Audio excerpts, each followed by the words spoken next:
Assalamualaikum warahmatullahi wabarakatuh. Halo, saya Fatihatur Rosyida dengan NIM 0121100085 dari kelas PAI 4C. Dalam video kali ini saya akan menerangkan mengenai ayat Al-Quran yang menjelaskan tentang infak di jalan Allah dalam mata pelajaran Al-Quran Hadis di jenjang Madrasah Tsanawiyah. Baik, jadi infak. Infak itu berasal dari bahasa Arab anfaqa yunfiku yang artinya membiayai atau membelanjakan. Nah, lalu di sini apa sih bedanya infak, zakat, dan juga sedekah? Nah, yang pertama, perbedaan infak dengan zakat.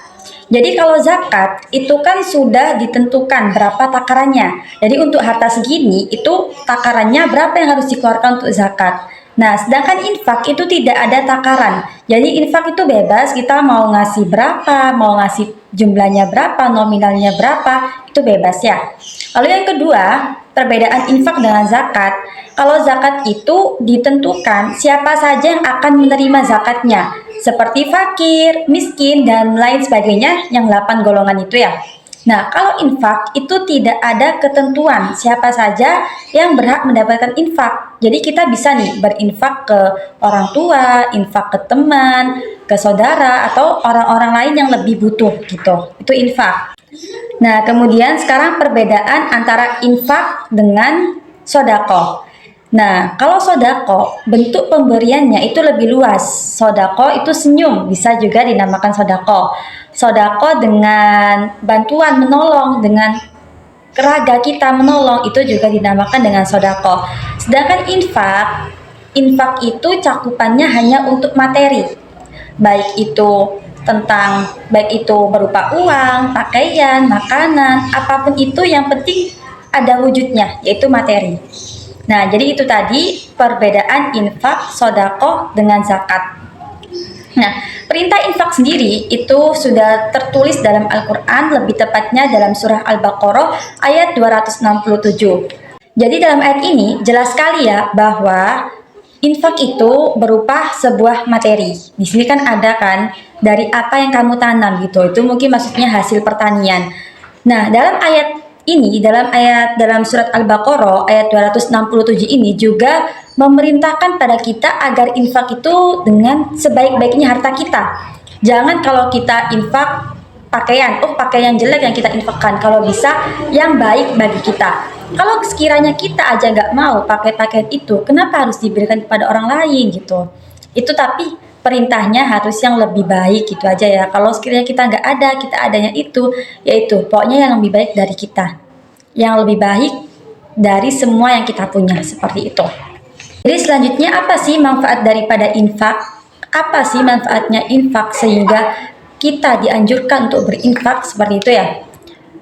Seperti yang kita ketahui, setiap hal positif yang kita berikan kepada orang lain itu akan kembali kepada diri kita sendiri.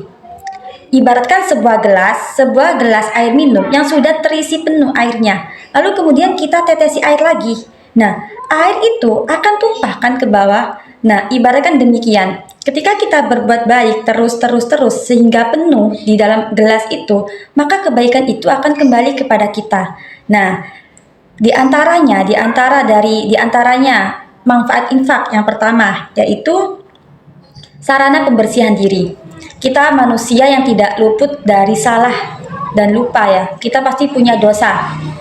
Baik dosa itu disengaja maupun dengan sengaja.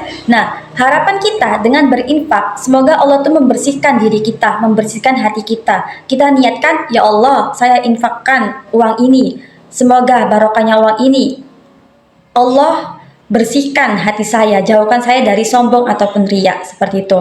Nah, manfaat yang kedua yaitu bentuk realisasi kepedulian lingkungan.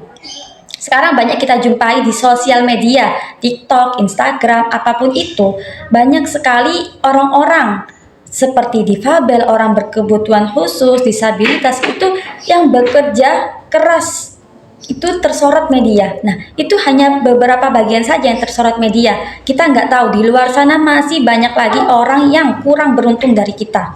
Nah, salah satu tujuan dari infak yaitu untuk meringankan beban mereka gitu.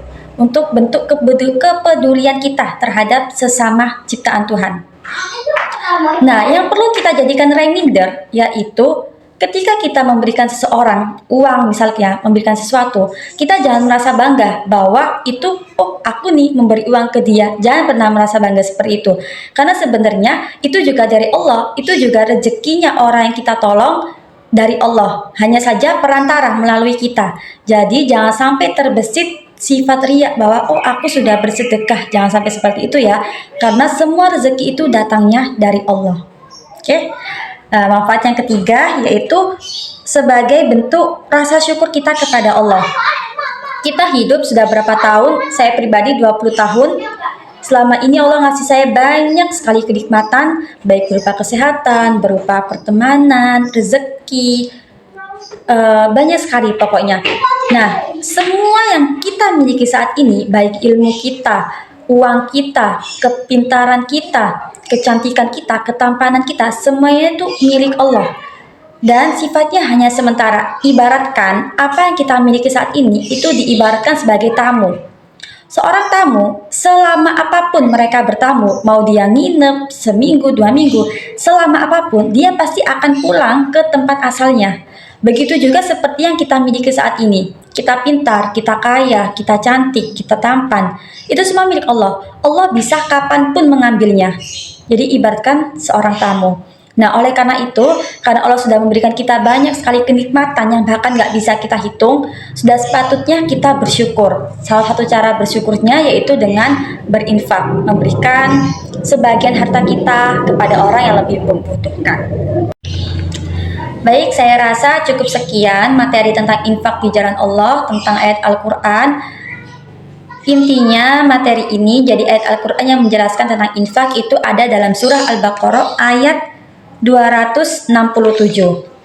Manfaat infak diantaranya yaitu sarana membersihkan diri, bentuk kepedulian, dan juga sebagai bentuk rasa syukur kita. Oke, saya akhiri materi hari ini. Semoga bermanfaat untuk saya pribadi dan semua yang menonton. Next time kita ketemu lagi di video berikutnya. See you. Wassalamualaikum warahmatullahi wabarakatuh.